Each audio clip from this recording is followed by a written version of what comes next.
Bon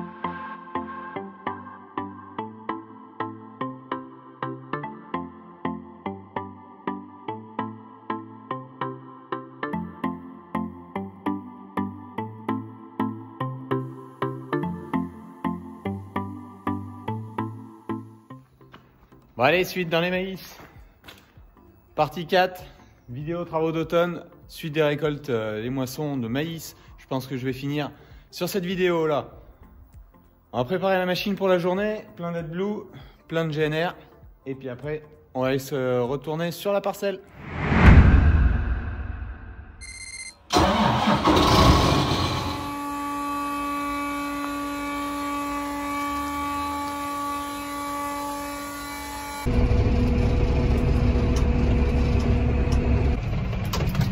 Bon allez, aujourd'hui on va s'occuper de cette parcelle là. J'ai commencé de détourer un petit peu hier soir, vite fait. Donc j'ai fait une remorque là. Donc il me reste à faire ça. Vous voyez les irrégularités de sol. Donc les irrégularités de sol ont emmené aussi de la maladie qu'on appelle de la fusariose. C'est ce que vous voyez, donc les maïs qui sont un peu cassés là. Donc c'est dû à ça. Donc on va aller chercher la moissonneuse maintenant que j'ai fini l'entretien et on va attaquer de couper. Bon, donc je vais finir de mettre les valeurs d'étalonnage, calibrage de rendement. Donc j'ai deux échantillons qui avaient été faits. Donc il faut que j'ajuste le poids de mes échantillons. Donc l'échantillon, ça c'est l'échantillon d'hier. Donc elle me mettait 9861 kg et il y avait 10 690. Donc j'enregistre, voilà, il y avait une marge de 7,8%, donc la batteuse sous-estimée. Celui-là, donc que j'ai fait hier soir, elle me met 9396 et il y avait 8670. Donc j'enregistre, voilà, donc là il y avait 8,4, donc ça se rééquilibre. Donc là, on va être pas trop mal. Donc maintenant, je vais ici, dans les réglages avancés, calibrage manuel, modification, sélection d'échantillons. Donc là, hop, je vais prendre les humidités, les marges, pour voir les écarts. Et là, j'enregistre. Donc là, elle prend 4 échantillons. Et là, vous voyez, plus... Donc elle me met, voilà, qu'elle a pris en compte, et plus elle monte là, plus elle est bien calibrée. Le problème c'est que pour avoir les valeurs supérieures, là, afficher ces affichages là, il faut avoir chargé la machine à plein, et cette année on ne pourra pas le faire. Mais en blé c'était pareil, cette année j'avais pas chargé à plein et le capteur était relativement juste. Donc j'allais de 60 à au pire 5 quintaux d'écart, mais vraiment ça m'est arrivé sur une parcelle, mais sinon j'étais plutôt à 60 kg d'écart à l'hectare. Donc voilà, allez, on est parti à la parcelle. Le plein est fait, plein d'AdBlue, plein de GNR, on est tout bon.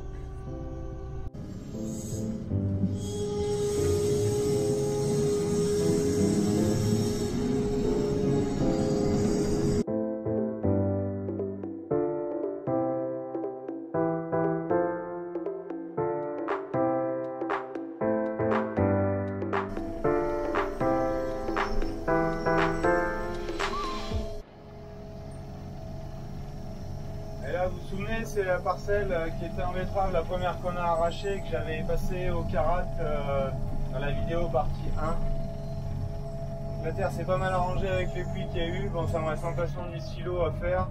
On a une parcelle qui a fait 42 tonnes de betterave. C'est à l'image du reste cette année, pas beaucoup de sucre, 18,9 de sucre, mais alors sur un autre... avec ce que j'ai avec mon cousin, donc chez lui, il y avait plus de tonnage de racines, mais elles avaient que 17,8 je crois de sucre. Donc au final ça fait 43 tonnes. Pourtant on les voyait en végétation bien plus belle. Donc c'est franchement décevant, mais bon. Les betteraves sont à l'image des maïs et des blés, enfin des autres récoltes cette année, une année sèche, c'est compliqué. Vous voyez, il y en a une autre parcelle là-bas, betterave, donc deuxième tour. Ça c'est un petit peu plus prometteur, mais bon on verra quand on aura mis la machine dedans. Bon allez, on est arrivé à la parcelle.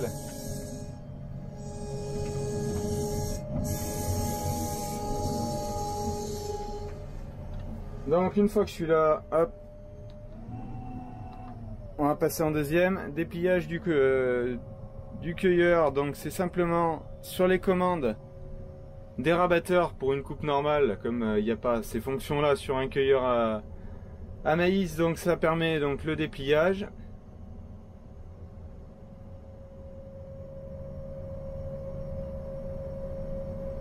Hop, et après les plateaux redescendent. Clac. Ensuite la trémie, ouverture de la trémie, hop, vous voyez derrière, c'est assez rapide. Et voilà, ça va être fait.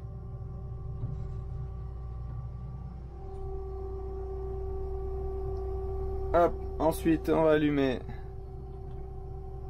la tablette. Donc on réactive bien la parcelle que j'ai attaquée hier.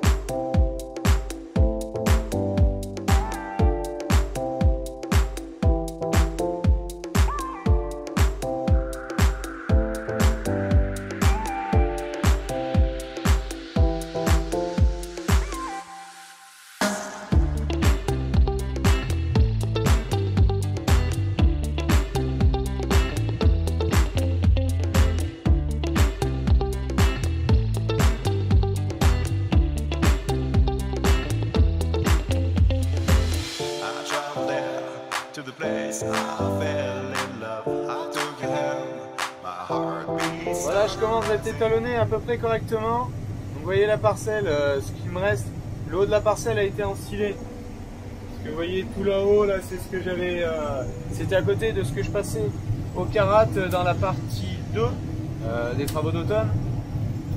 Donc là, vous pouvez voir, je suis en train de couper ce qui est le plus vilain. Bon, là, on est à 70 quintaux, en gros de moyenne, là, 27,5 d'humidité. Par contre, tout le meilleur, il est là, dans ce carré-là. Mais là, je suis en train de couper, comme vous le voyez, de ce côté-là. Voilà, regardez. Et là, on est avec des zones super hétérogènes. Vous voyez, il y a du rouge ici et tout. Donc là, il y a quand même, voilà, la fusariose, ce que ça fait. Donc je pense qu'il y a un effet variétal, c'est sûr, c'est certain même. Il y a de la fusariose, il y a un peu de charbon. Alors là, je vous en fais pas voir. Je vous mettrai peut-être une photo, je dois toujours la voir. Une photo que j'ai faite d'une parcelle que je coupais qui était bourrée de charbon. J'avais une poussière énorme, c'est une maladie. Une poussière énorme qui monte du cueilleur.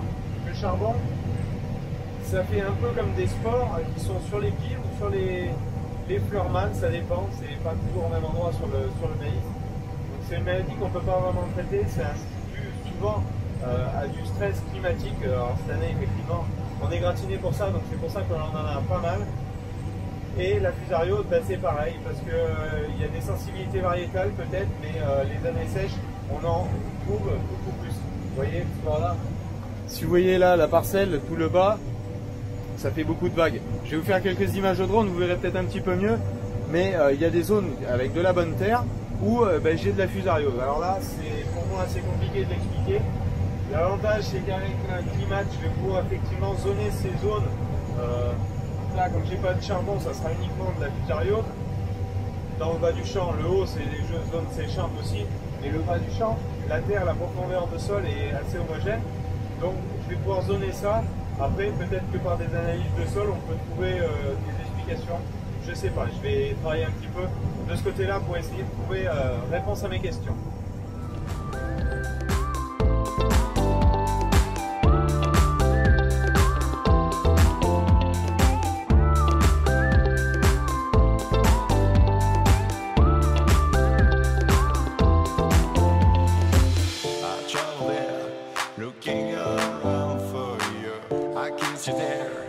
Vous voyez au capteur de rendement, là, je suis dans une zone fusariée, donc on est à peine à 50 quintaux par endroit. Entre 24 et 26 d'humidité, donc là oui on est plus un rond un petit peu plus sec. Mais l'effet de la fusariose et du rendement qui est baissé, j'ai les endroits de la parcelle où il y a 100 quintaux en instantané sur la machine, avec le même taux d'humidité. Donc faut que j'arrive à expliquer un petit peu tout ça, d'où ça peut venir. Bon, il y a des choses qu'on ne peut pas expliquer. Bah, de toute façon, le climat a été ce qu'il a été cette année. c'est suffisamment compliqué. Bon allez, je vais vous faire quelques images de la parcelle drone là, rapidement. Là ça fait un peu mieux plaisir les rendements instantanés. 130, 135. Comme quoi, c'est bien la qualité de sol qui fait, enfin, la profondeur de sol et la réserve hydrique qui a fait le rendement ici. Hein. Ça a eu la même précipitation que 200 mètres plus haut. 200 mètres plus haut, ça fait moins de 20 quintaux à certains endroits de la parcelle.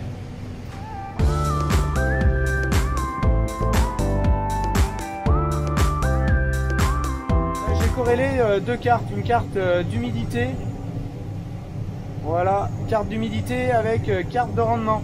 Il y a des choses intéressantes, hein. C'est ce que je vous disais, on voit des endroits où la récolte, c'est pas là où la récolte est la plus faible que l'humidité est la plus faible, parce que le maïs a fait son cycle correctement, où il y a du rendement, et il est plutôt plus sec.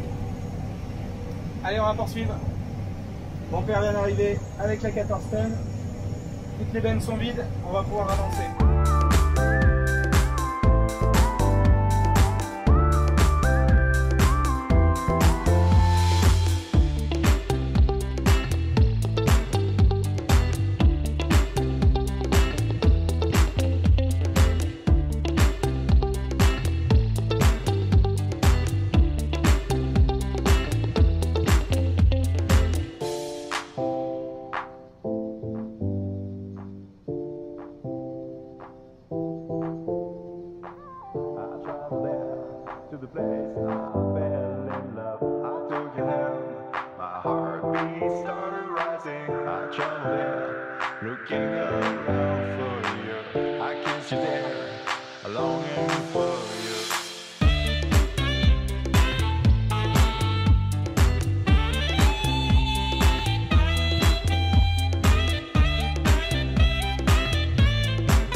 Bon, ça avance bien, j'ai fini de détourer toute la parcelle, maintenant ça reste à peu près 4 hectares au milieu.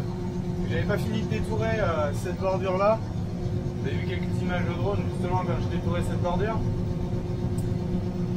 Bon, le maïs est plutôt un petit peu plus sec, celui-là est plutôt à 26 maintenant, donc c'est pas mal. Et en rendement, là, tout le bas de la parcelle, on fait des pointes à 125 quintaux. Sinon, la moyenne du bas devrait être autour de 100. Mais avec le haut, des ronds à moins de 20, donc la moyenne va être à 80-85. On verra une fois terminé, je vous dirai tout ça. Allez, ami vidanger.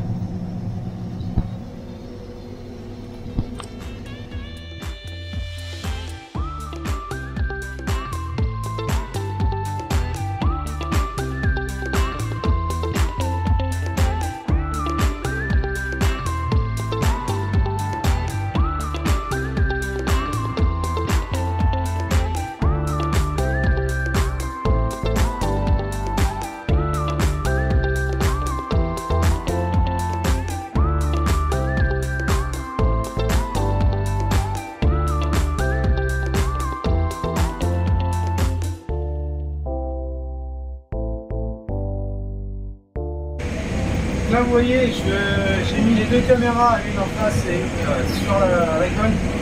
Vous voyez, ici on est sur la parcelle où je vous avais filmé une nuit de travail sur le gel que j'avais préparé à l'automne.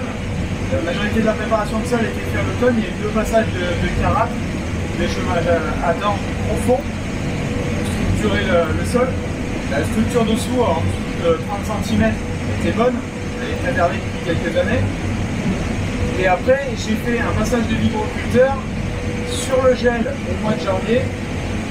Et après, j'ai pu toucher, j'ai juste semé.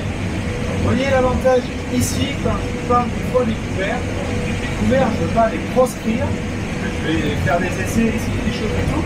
Mais on se rend compte quand même que des années compliquées en termes de pluviométrie, si j'avais implanté un couvert à l'automne avec une destruction tardive, déjà on n'a pas forcément les conditions de sol travailler correctement au printemps ou en fin d'hiver, et semer en direct c'est compliqué, ça peut arriver, ça peut bien se passer. Je vais faire l'essai cette année maïs sur maïs en direct, mais c'est jamais très simple. Et vous voyez que là, si j'avais implanté le couvert, le couvert aurait puisé de l'eau qui était en réserve dans le sol, qui serait allé au détriment pour la culture suivante. Comme il a tellement plu pendant l'été, et ben, le fait que ces terres soient capables de garder en réserve une grosse quantité d'eau ben, a été bénéfique sur le maïs. La preuve, c'est le rendement qu'on est en train de faire ici pour une année sèche. On voit l'écart. Il y a eu les mêmes façons culturales ici et sur des parcelles dans les hauts. Donc dans les hauts avec des petites réserves hydriques qu'on fait étreindre bientôt, et à certains endroits même tout peine. Et ici on va approcher les 100 je pense. Je l'ai dit hier, sur la vidéo partie 3 mais qui a été tournée hier, on était à 96 quintaux sur une parcelle voisine du côté du ruisseau. Là les pointes sur cette bande là en réalité, c'est pas une même variété, là-bas c'était 87, 47, 60, décassé 47, 60, là on est en décassé 41, 78, un petit peu plus précoce, mais qui va faire largement autant de rendement. Là on a des pointes à la Carrefour, c'est encore mieux maintenant, vous voyez peut-être pas le pâté là, mais je ferai des captures, le pâté sur Pinat, si je monte l'échelle, on aura des endroits qui passent allègrement les 120 quintaux pour l'année, sans irrigation, c'est franchement pas mal. Je parle bien de maïs sec, payable, pas de maïs humide. Voilà, vous pourrez voir sur Pinat, donc ce que je vous disais, là j'ai modifié mon échelle. Vert foncé, en super foncé, on est à plus de 120 quintaux, donc vous voyez, il y a des secteurs dans la parcelle. Et tout ce qui est bleu, clair, là, c'est moins de 20 quintaux. Vous voyez un petit peu l'hétérogénéité qu'il peut avoir dans la parcelle.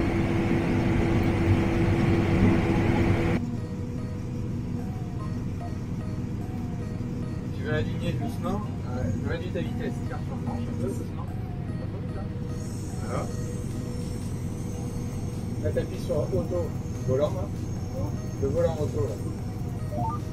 Et sur 2. Tu pousses ta vitesse jusqu'à 6 km/h. En bas,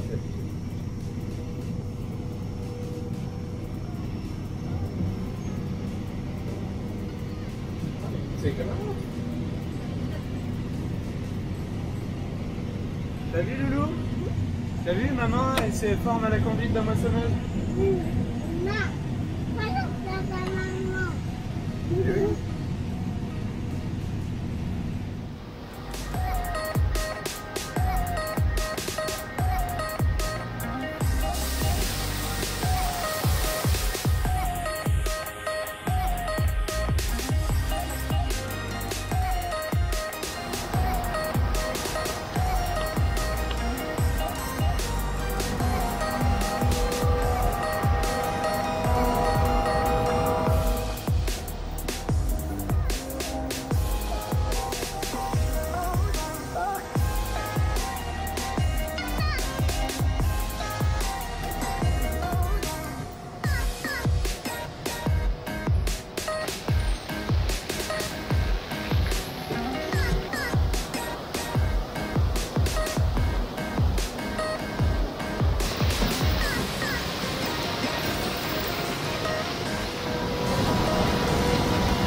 Bon allez hop, dernière remorque finie, livrée.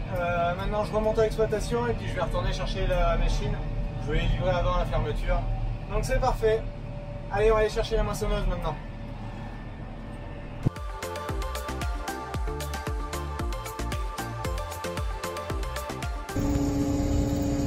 Donc retour de la moissonneuse, j'ai un peu de main d'œuvre. Bon, toujours pas de semis de fait, je viens de terminer les moissons donc sur mon exploitation de maïs grain qui me restait. Bon, ça n'y avait pas une grosse surface à faire. Ça m'en reste un petit peu à faire en prestation et puis j'aurai terminé donc tout cela. Les semis 750 mise en route de la trémie frontale, bah, c'est pas encore fait. Étant donné les conditions climatiques, et ben je vais attendre un temps un petit peu plus clément parce qu'on a encore un petit plaçage pluvieux qui devrait arriver. Donc je vous présenterai tout ça et divers travaux que je pourrais faire dans la semaine pour meubler tout ça dans la partie 5. Allez, je vous dis bonne semaine à vous tous. Tu dis bonne semaine toi? Non, bonne semaine. Bonne semaine. Et ciao. Bye.